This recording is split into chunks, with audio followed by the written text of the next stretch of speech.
Devin, great to have a chance to meet you, man. How has your year so far been up to this point?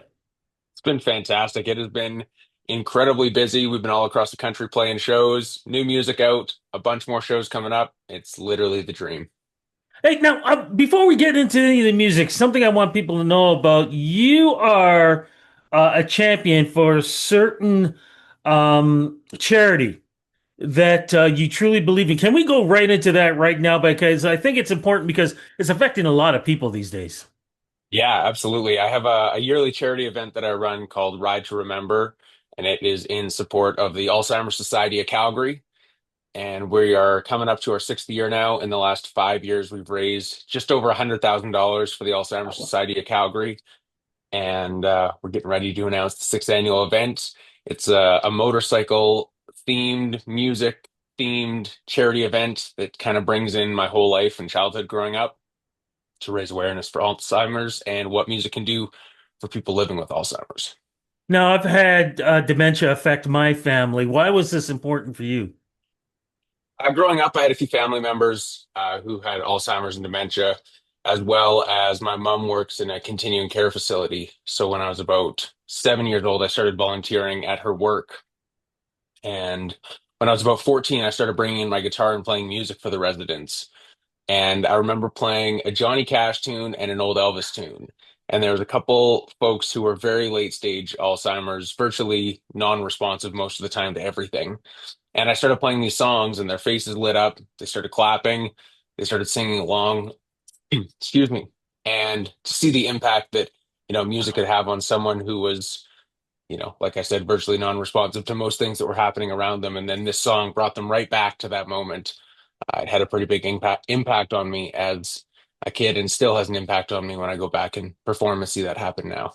That's amazing, and thank you so much for doing what you're doing in this, because I said it affects a lot of people. It's affected people in my family as well. Yeah, I'm sorry to Um, hear that.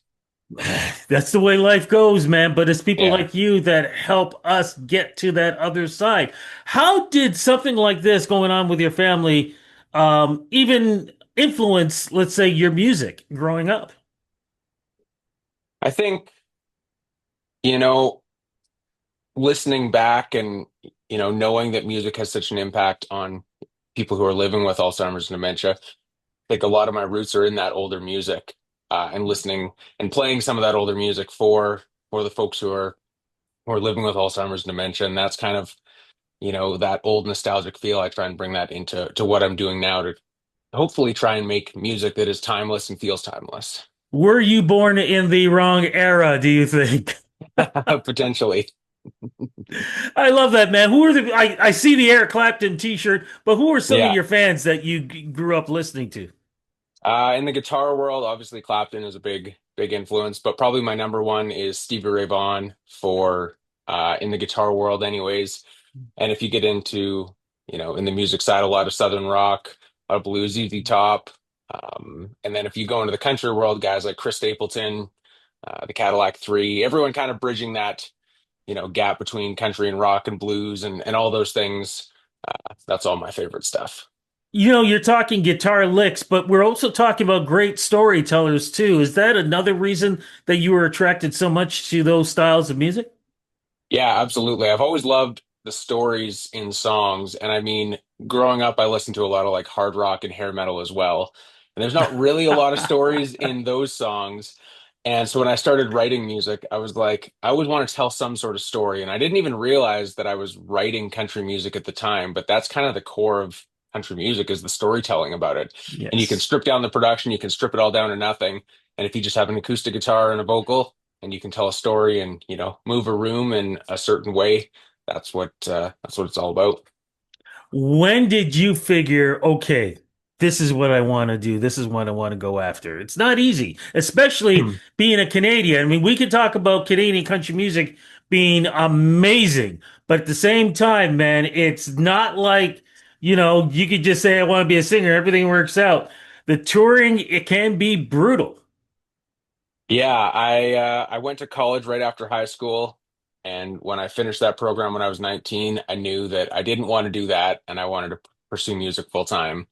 So I worked for about a year back at the auto parts store in my hometown till I had enough gigs to move to Calgary, where I've been living since, and finally had enough gigs that I could, pay for my bills and do all that full time.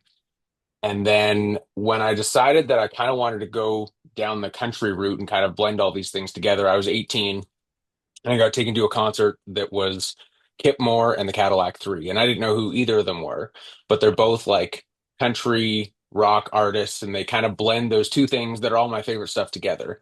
And I remember going to the show and I didn't want to go. I was dragged there. And then the Cadillac Three came out on stage. They're like three long-haired dudes. It's like a mini ZZ Top. And I was like, wait, you can do this in country music? I didn't realize that was a thing. I thought it was like, the old school trad country stuff. I didn't know that there was this kind of blend of fusion of rock and country that was happening. And it was kind of that moment when I was at that show. When I was at that show that I was like, okay, this is what I want to do. Like I knew I wanted to pursue music full time, but like now I have a direction of where I want to go. What year was that around, would you say? Because That this would is have why I'm been asking this. 2015. So I was just Okay, 18 then. because that was the era country music, Canadian country music, oh, I should say country music was changing a lot. Country artists were teaming up with hip hop artists. Canadian Yeah. artists were teaming up with reggae artists. Like it was a crazy time. I think you came into the perfect time for that because it really was an evolution of country music. hmm Yeah, I think that's kind of when country kind of started to become the biggest genre in the world. And you started seeing all these like cross-genre collaborations happening. And to me, it was like, well, that's exactly where I want to sit. They tell the stories, but we can also, still have a little bit of fun with the rock and roll production side. With your early releases, what do you think was the either song or EP that changed things where you ended up getting all those, and you know what I'm going to go into, man? Those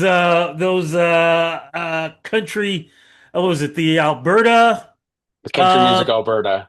Alberta. See, I'm so used to the Ontario one, so it's hard for me to Yeah. say Alberta.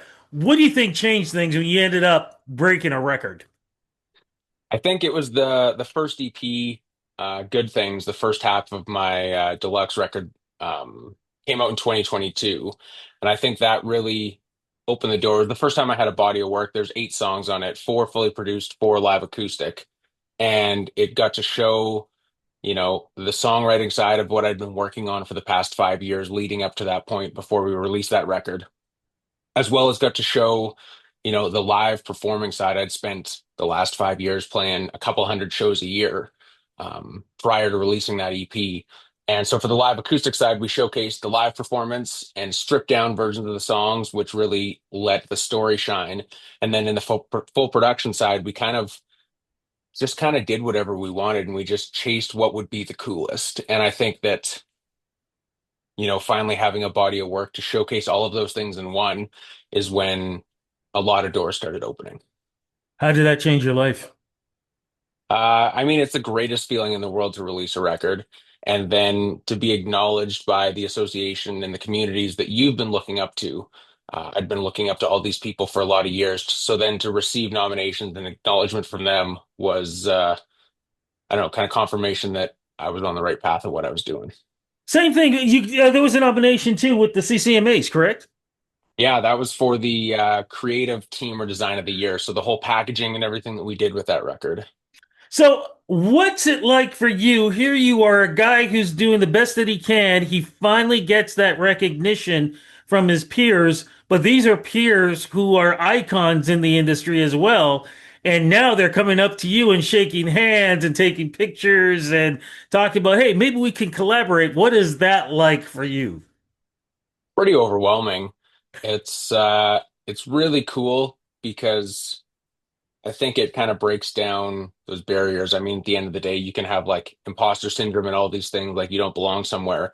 But at the end of the day, we're all just people. And when you realize that, and like all these people who are legends, they are just people at the end of the day too. And if they want to, it's just given something for them to be like, oh, I see what this guy's doing, and then we can kind of start the conversation. Does that put more pressure on you after that and going, okay, I've done this. Do I change my formula? Like, some people it breaks them down, which is why you get which, as long as you have it, but some people end up being that one hit wonder. What does it Yeah. do for you in continuing the success, but also evolving at the same time?